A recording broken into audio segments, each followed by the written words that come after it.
여러분 제 책 다 읽어보셨을까요? 제 강의도 많이 들으셨을까요? 예, 그래요. 불교 공부는 어떻게 해야 될까요? 안 들립니다. 에? 그래요. 잘 하면 됩니다. 잘 하면 되는데, 어떻게 잘할 것인지에 대해서 이제 이야기를 한번 해볼 텐데, 불교 공부 어떻게 할 것인가이니까, 불교 공부가 뭔지부터 알아야 되겠죠? 불교 공부가 무엇입니까?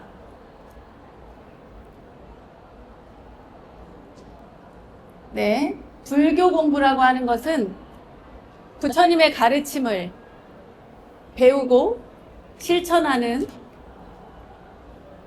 과정을 불교 공부라고 할 수 있습니다.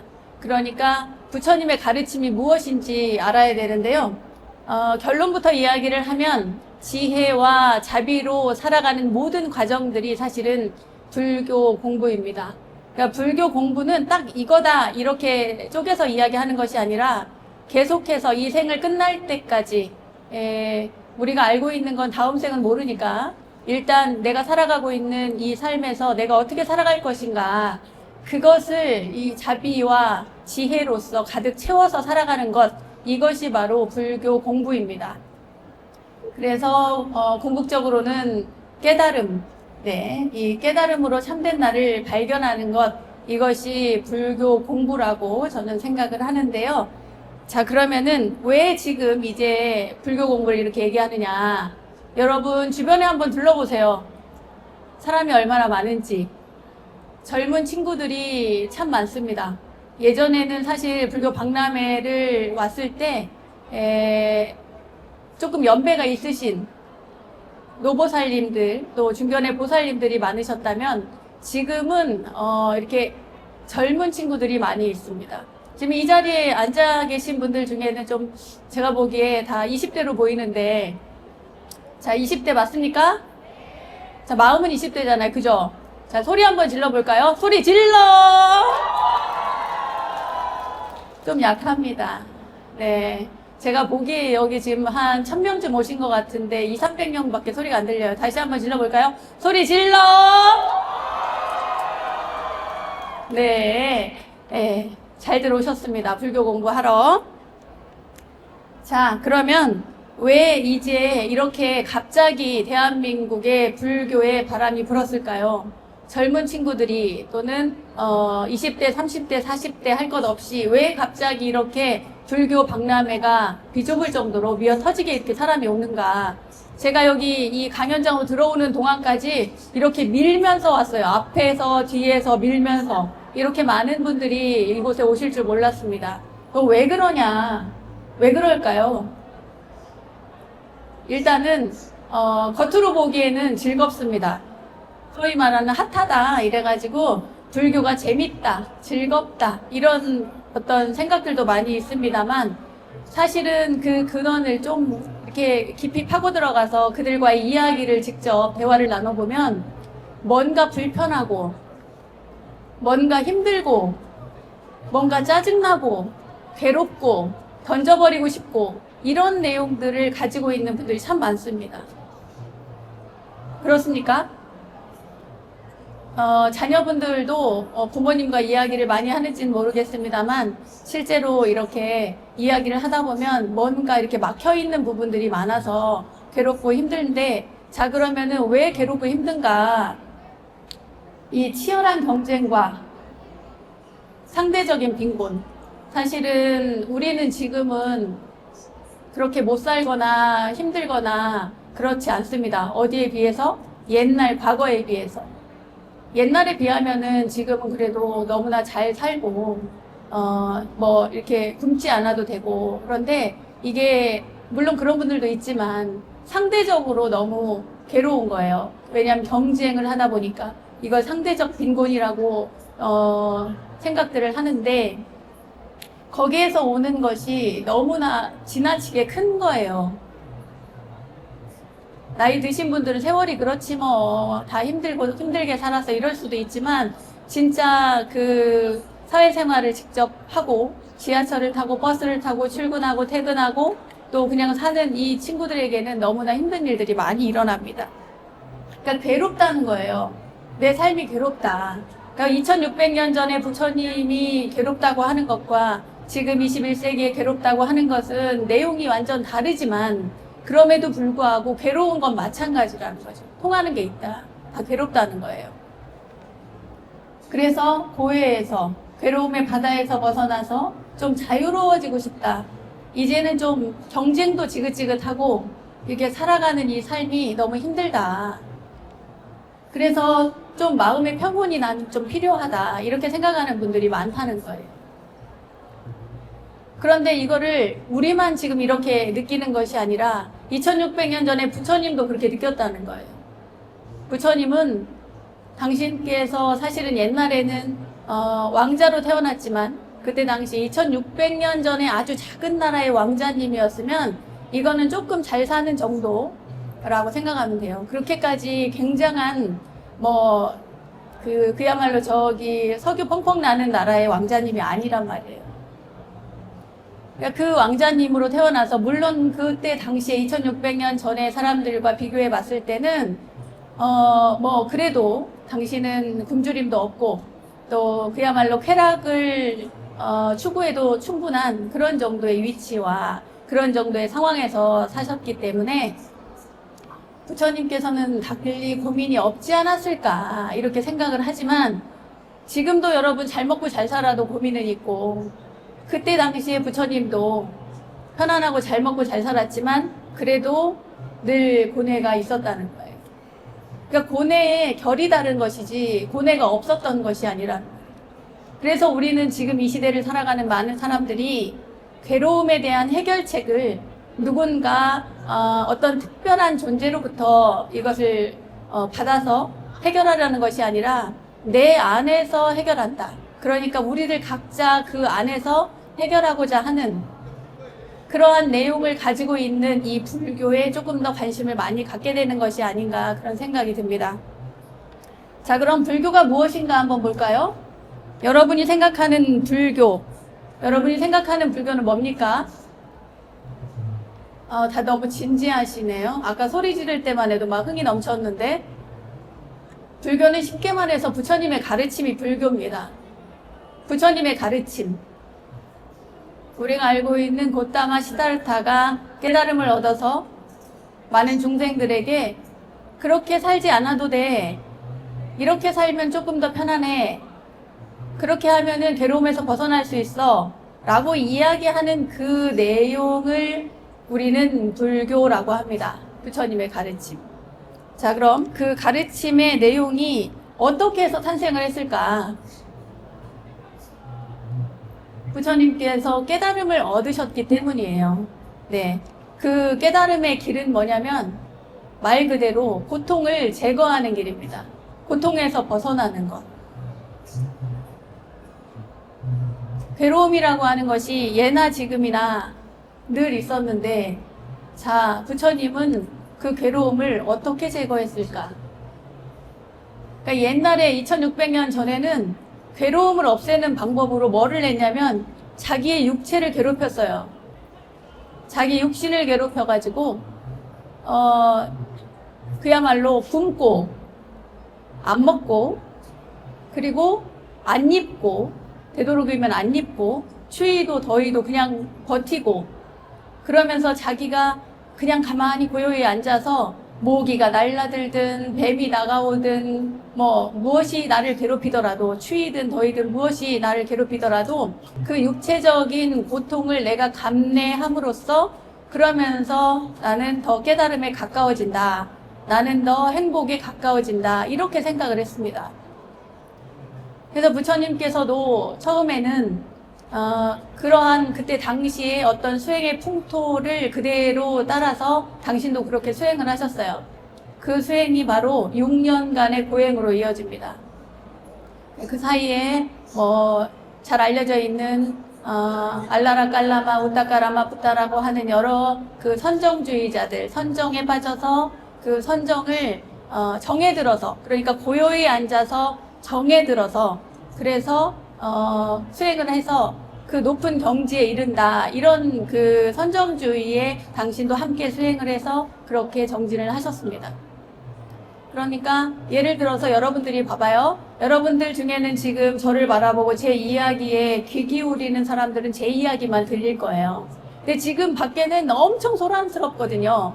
엄청 시끄러운데 그럼에도 불구하고 제 이야기에 귀를 기울이는 여러분들은 지금 저의 이야기에 푹 빠져 있는 거예요. 그러니까 이 상태를 유지하는 것이 말하자면 쉽게 말하면 정해진 상태인 거예요. 여기 하나에 몰두해 있으니까. 그런데 부처님께서 이 스승들을 떠나는 이유가 있어요. 왜냐하면 이게 정에 들었을 때는 제 이야기가 이렇게 집중해서 이렇게 들을 때에는 이야기를 잘 들을 수 있지만 이 이야기가 딱 끝나고 난 다음에는 다시 원상복귀 하는 거예요. 다시 소란스럽고 다시 시끄럽고 다시 왔다 갔다 우왕좌왕하고 혼란스럽고 이런 상태에 돌아가는 거죠.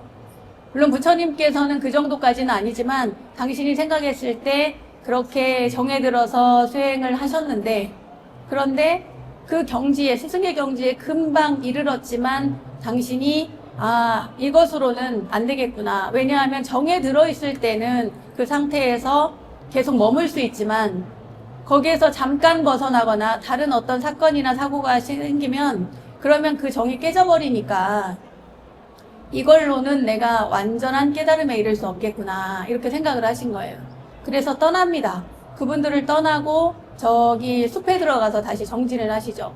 그 숲에 들어가셔서 정진할 때 어디를 가시냐면 시체를 갖다 버리는 곳에 그곳에 가가지고 정진을 하세요. 옛날에는 시체들을 인도에서는 그냥 갖다 이렇게 버리는 곳이 있었어요.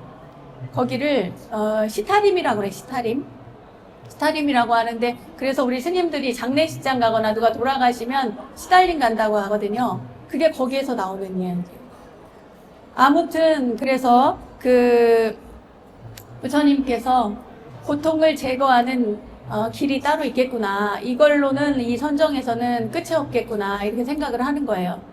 그래서 떠나가지고 당신 시타림에서 나름대로의 정진을 계속 해나가시는데 먹지도 않고 잘 드시지 않으니까 빼짝 말랐죠. 여러분 부처님 고행상 보셨죠? 그 고행상이 그때 6년 고행에서 생긴 모습입니다. 그러다가 부처님께서 나중에는 목욕도 하시고 그리고 수자타가 주는 우유죽, 유미죽도 드시고 이렇게 해서 기력을 회복하죠. 근데 이 과정이 사실은 굉장히 중요해요. 왜냐하면 부처님께서 말하자면 그 같이 수행했던 사람들이 고타마가 타락했다 이렇게 생각을 했거든요. 왜냐하면 고행주의를 버렸으니까, 육신을 괴롭히는 일을 버렸으니까. 그런데 그게 아니라는 거죠. 뭐 배고플 때 물 한 잔, 우유 한 잔 마시는 것을 쾌락이라고 할 수 없는데 그걸 그렇게 비방을 했단 말이죠. 비난을 하고. 그런데도 부처님은 아랑곳하지 않고 그 유미죽을 드시고 그리고 길에 있는 이제 풀을 깎는 아이에게서 풀을 받아가지고 그 풀을 깔고 앉으셨어요. 그 풀을 깔고 앉은 그 풀을 이름이 그래서 길삼초라고 합니다. 네. 그래서 부처님께서 내가 너무 지나친 고행은 그것은 깨달음에 별로 도움이 되지 않는다. 진짜 고통을 제거하는 일은 고통을 계속해서 받는 것으로서 해결되지 않는다라고 생각을 하신 거예요. 그래서 당신께서 내가 지금 고행주의에 집착하고 있구나. 내가 지금 이 수행이라고 하는 것에 특별한 무언가가 있다고 집착하고 있구나. 내가 고행에서 얻어지는 무언가가 있다고 집착하고 있구나. 이러면서 고행주의를 벗어버리는 거예요. 고행주의를 버리는 거예요. 말하자면 고행주의를 버렸다기보다는 근본적인 내 마음의 상태를 살펴봤더니 거기에 내가 집착하고 있더라. 그것이 사실인지 아닌지 확인하지 않은 채 예전부터 보통 이렇게 생각을 하니까 그때 당시에 사람들이 다들 이렇게 육신을 괴롭혀야만 행복해질 수 있고 깨달을 수 있다고 생각을 하니까 당신은 그래서 집착을 버린다고 하는 것을 거기에서부터 이제 버리고 다시 시작을 하게 되는 겁니다. 자, 그래서 여기 밑에 보면 지혜와 자비의 종교라고 해서 이것은 이제 뒤에 가서도 계속 나올 거니까 넘어가 보겠습니다.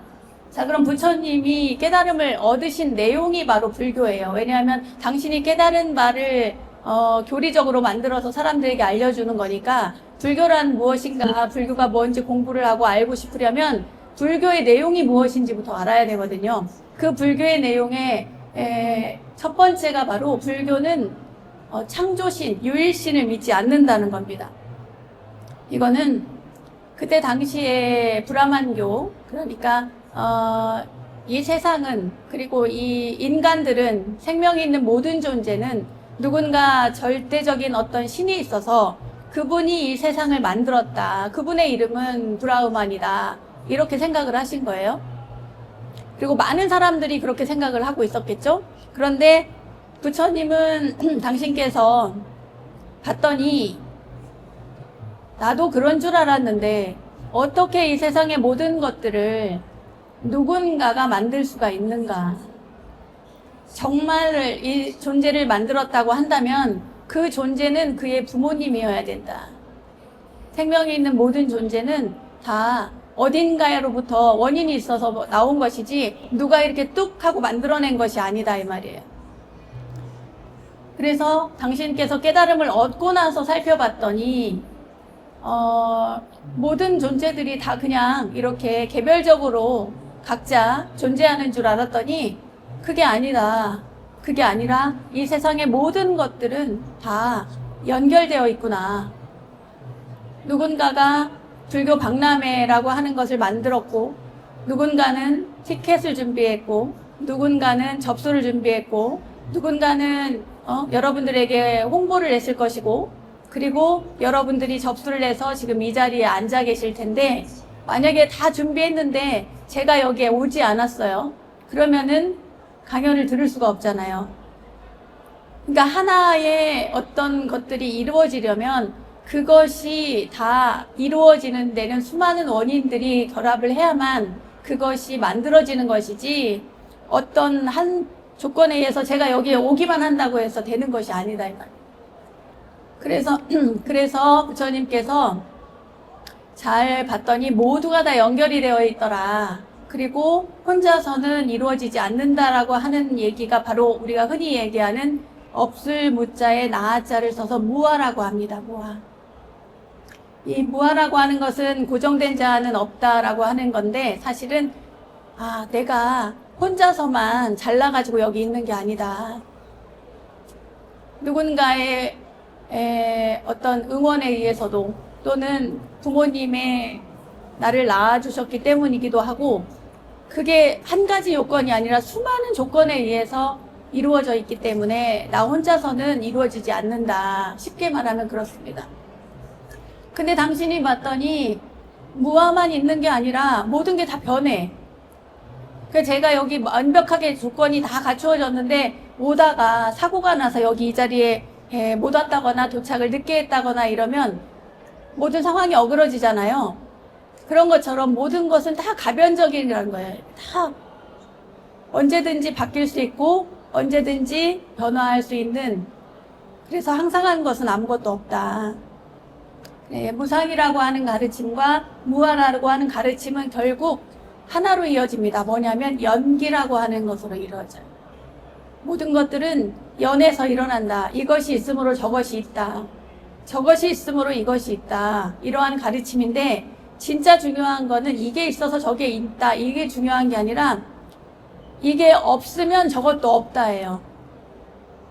내가 마음에서 욕심을 일으키지 않으면 그 다음에 일어날 일이 없는 거예요.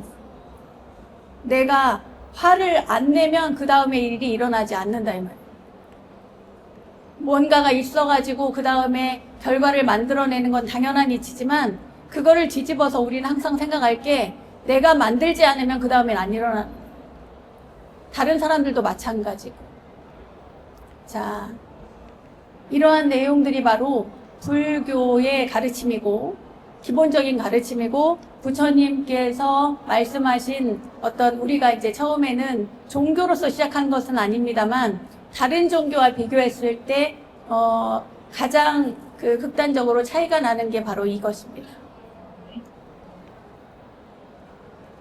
불교는 이렇게 해가지고 전 세계로 퍼져나갔어요. 2600년 전부터 부처님께서 이 땅에서 저기 표시되어 있는 네팔의 저 히말라야 밑에 저 곳에서 깨달음을 얻으신 다음에 왼쪽으로도 오른쪽으로도, 그러니까 동쪽과 서쪽 모두 다 퍼졌는데 사실은 동양으로 전래되어서 지금 우리가 알고 있는 한국 불교까지 이렇게 이어져 내려왔습니다. 저게 이제 기원전후를 중심으로 해서 이렇게 많이 퍼져나갔는데, 그동안 그냥 퍼져나간 게, 전파된 것이 그게 다가 아니고 수많은 시간들이 있었어요. 한국에 온 것만 해도 1700년이라고 하는 불교 역사가 있었고 2600년이라고 하는 아주 긴 시간이 있었습니다. 그 시간 동안 불교는 변해요. 다양한 사상으로 그 지역마다 문화적 특색들, 그것과 결합되면서 불교는 점점 더 발전하고 변화됩니다. 그러니까 원래 불교만 따지고 원래 불교는 이래, 이것이 맞는 말이야, 이렇게 말할 수 없는 것이, 우리가 각각 느끼고 배운 불교는 지금 이 시대에 우리에게 맞는 불교를 우리가 찾아가기 때문이에요. 근데 지금의 불교는 바르지 않다, 원래 불교가 아니다, 이렇게 말씀하시는 분도 분명히 있고 그 말이 틀린 것도 아니지만, 저는 불교는 지금 이 시대의 불교가 가장 훌륭하다고 생각합니다. 왜냐? 우리한테 맞고 지금 우리한테 필요하니까요.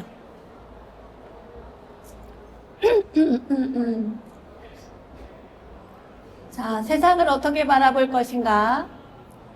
이것이 이제 무상과 연관이 있는데, 이 세상은 참, 제가 말하지 않아도 여러분들이 알겠지만, 저기 중동에서 전쟁이 나니까 세상이 어때요? 하루아침에 들썩들썩 하잖아요. 사람이 죽어나가고. 만약에 전쟁이 멈췄다, 이러면 또 다른 변화가 있겠죠. 이 세상은 늘 그렇게 변화합니다. 이렇게 큰 사건을 얘기하지 않아도 아주 작은 미세한 사건들로 수없이 변화되고 많은 순간, 매 순간마다 달라져 간다는 거예요. 그리고 우리의 존재는 그럼 어떻게 달라지는가? 존재를 어떻게 볼 것인가? 이것을 이야기하는 것이 아까 말한 무아입니다.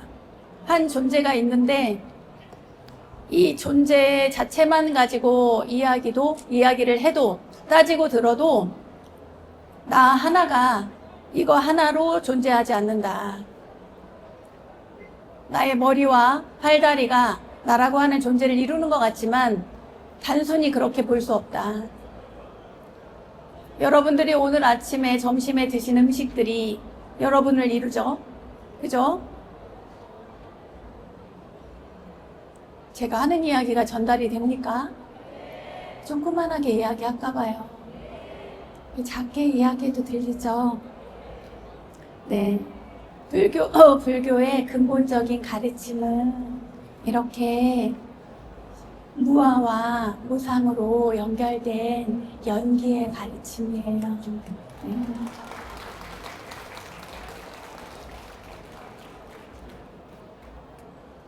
제가 그래서 이거를 정리를 한번 해봤어요.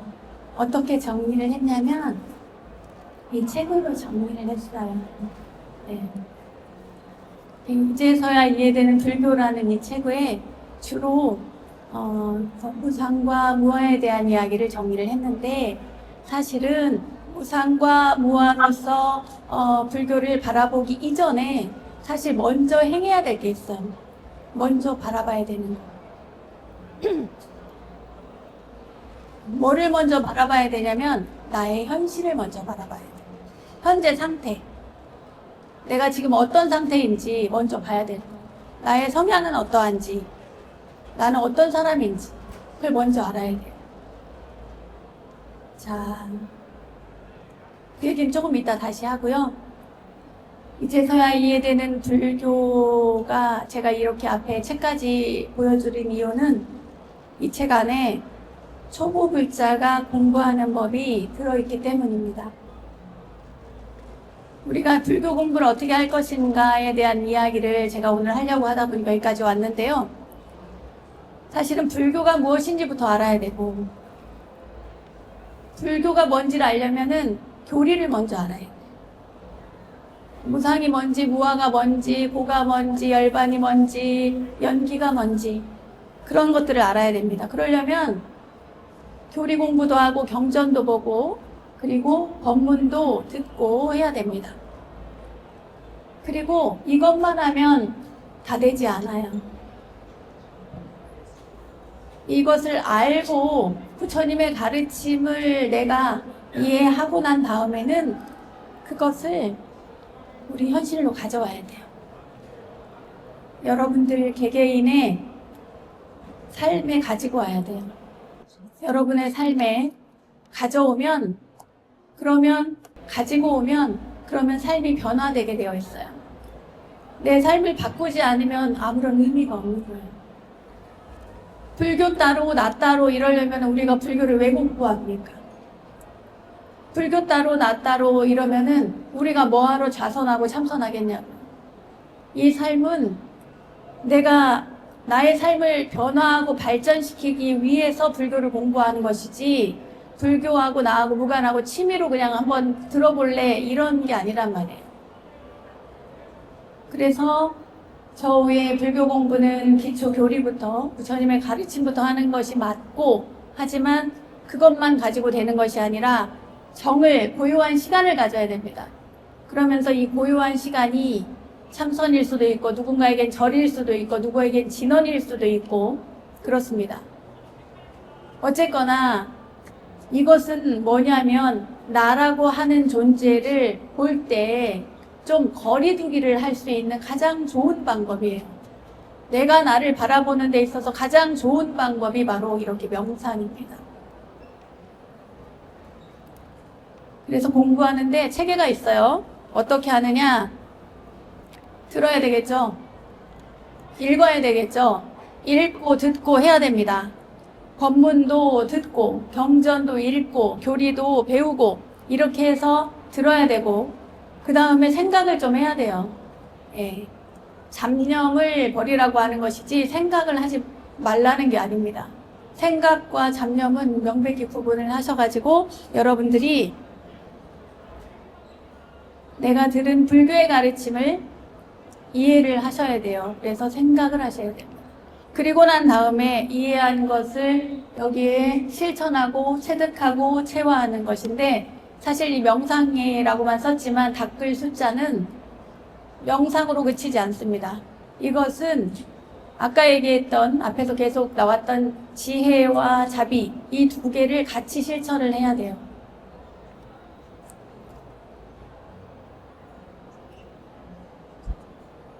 자, 삶을 한번 바라보십시오. 여러분들이 내가 만약에 괴롭다면 나의 괴로움은 어디서 왔는가? 그 원인을 한번 살펴봐야 되는데 막 혼란스럽고 시끄럽고 번잡한 곳에서는 바라보기가 쉽지가 않아요. 그래서 명상하는 시간을 가지라고 하는 겁니다. 이게 길지 않아도 돼요. 잠자기 전에 5분, 10분이라도 자기의 삶을 한번 돌아보면 그러면 내가 왜 괴로운지 나한테 어떤 일이 벌어지고 있는지 내 인생에서의 나는 지금 어디에 와 있는지 이걸 알 수가 있습니다.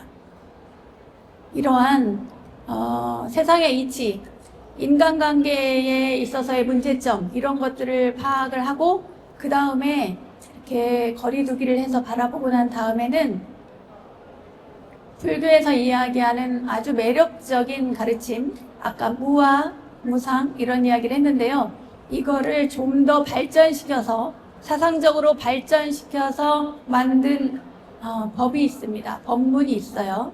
경전이라고도 할 수 있죠. 가장 짧은 경전 뭐냐면 반야심경이 있습니다.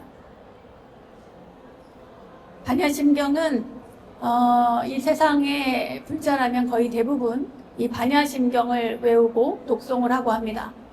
반야심경에는 이 세상과 존재에 대한 통찰이 들어있어요. 근데 거기에 보면 제일 많이 나오는 게 무야 무, 없을 무. 없다 그래요. 뭐든지. 오운도 없다 그러고 안입이 설신이도 없다 그러고 인연도 없다 그러고 다 없다 그래요.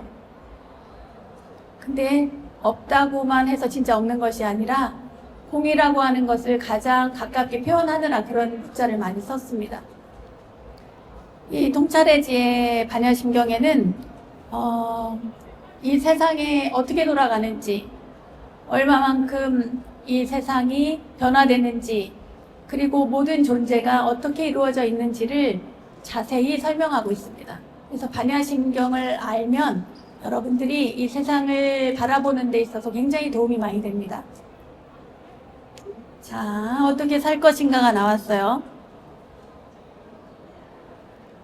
아까도 말씀드린 것처럼 우리가 불교 공부를 하는 것은 내가 어떻게 살아갈 것인가를 알기 위해서, 그리고 나의 삶의 패턴을 좀 바꾸고 좀 더 발전적으로 나아가기 위해서 우리는 불교를 공부합니다. 근데 부처님께서 가르쳐 주시기를 중도의 길을 걸어라 이렇게 가르쳐 주셨어요. 중도의 길을 걸어라.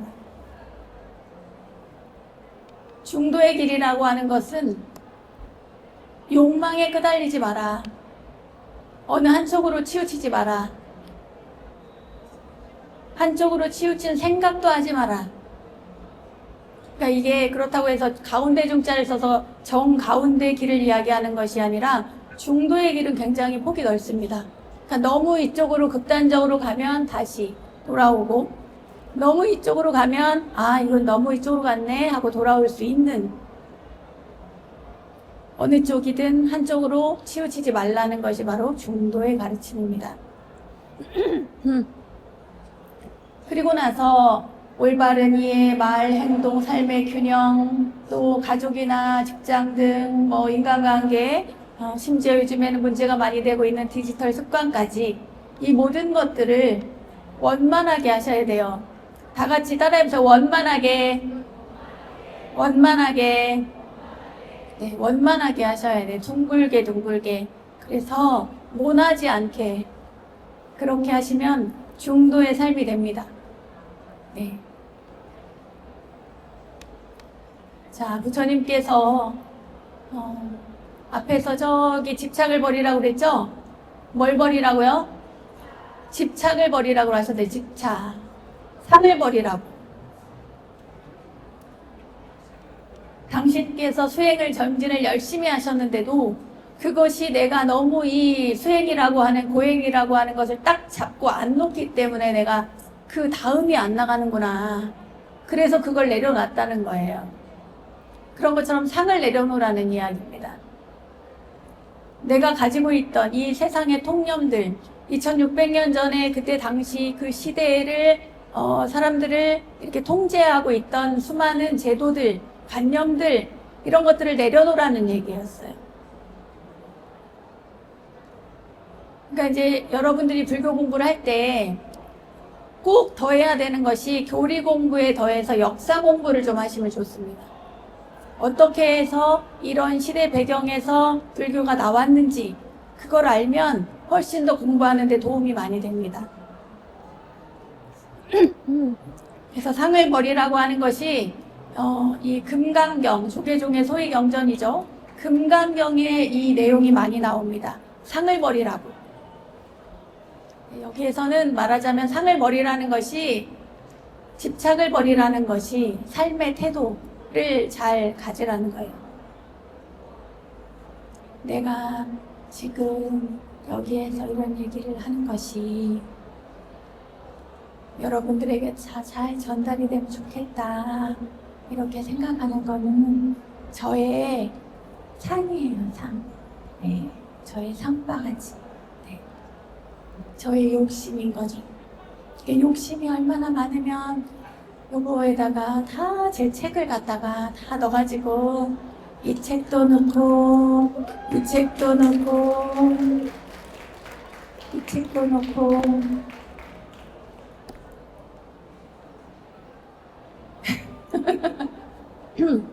이렇게 살지 말라고, 상바가지를 내려놓으라고 이야기를 하면서 상을 내는 접니다. 근데 여기뿐만 아니라 한 권 더 나와요. 이제서야 이해되는 법화경이라고 이달 말에 들어.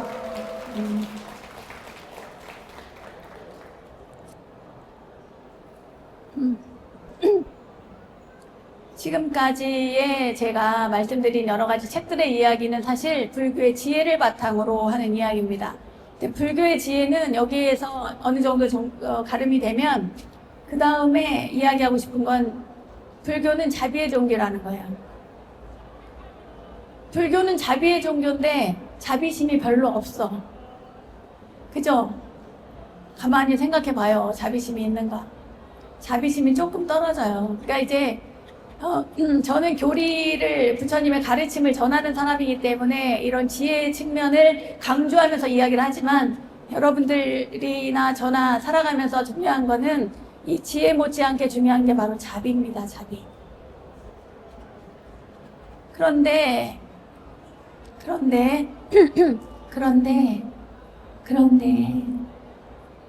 자비의 종교이긴 한데요. 그냥 자비의 종교가 아니라 우리가 모두 다 부처라는 거예요. 여러분들이나 저나 다 부처랍니다. 우리가 부처라는 것을 알려주는 그 책이 바로 뭐냐면 법화경이라고 하는 경전이에요. 묘법연화경. 이 경전 안에는 우리가 모래 위에 부처님 얼굴을 그리고 모래로 탑을 쌓는 것만으로도 이미 성불한 자들이다. 그런 얘기가 나와요. 모두가 다 부처가 될 수 있고 이미 모두 부처다. 이런 얘기가 나와요. 그래서 불교는 자비의 종교인데 어떻게 중생을 제도할 것인가. 이 강의를 들으러 오신 여러분들 모두 부처라는 거예요. 박수 한번 쳐볼까요? 네. 근데 우리가 부처가 짜증내거나 화내면 되겠어요? 안 되죠. 네, 안 됩니다. 그런데 그거를 자꾸 잊어버리지, 우리가. 네.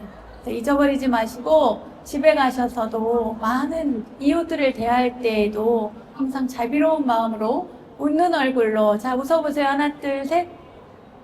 네, 모두 연꽃같이 예뻐요. 그렇게 웃는 얼굴로 대하시면 됩니다.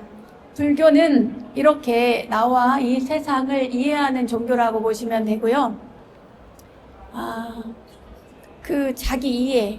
내가 지금 힘들다면 나를 치유하는 종교라고 이해하셔도 되고, 그리고 내가 지금 괴롭다면 치유뿐만 아니라 정신을 차리고 내가 무엇이 문제인지 그 원인을 딱 찾아가지고 그것을 가지고 내가 이것을 개선해야겠다 이렇게 생각하고 개선해 나가면서 앞으로 나아가면 삶이 바뀝니다. 아유, 내가 해야 되는데 안 되고 해야 되는데 안 되고 내가 이렇게 하려고 했는데 안 되는데 잘 안 돼요. 이런 이야기를 많이들 하는데 안 된다는 이야기는 오늘부터 딱 덮으세요. 안 되지 않아요. 나는 자비로운 사람이 될 거야. 나는 하루에 10번은 웃을 거야. 내가 하루에 10번은 내가 미소 지으면서 살 거야. 이렇게 생각했으면 그렇게 하시면 되는 거예요. 안 된다는 생각이 나를 막습니다. 안 된다는 생각 하시지 마시고 지혜와 자비로서 이 세상을 살아갈 것을 여러분 모두 다짐하고 그렇게 실행에 옮기면서 살아가시길 바라겠습니다. 이상입니다.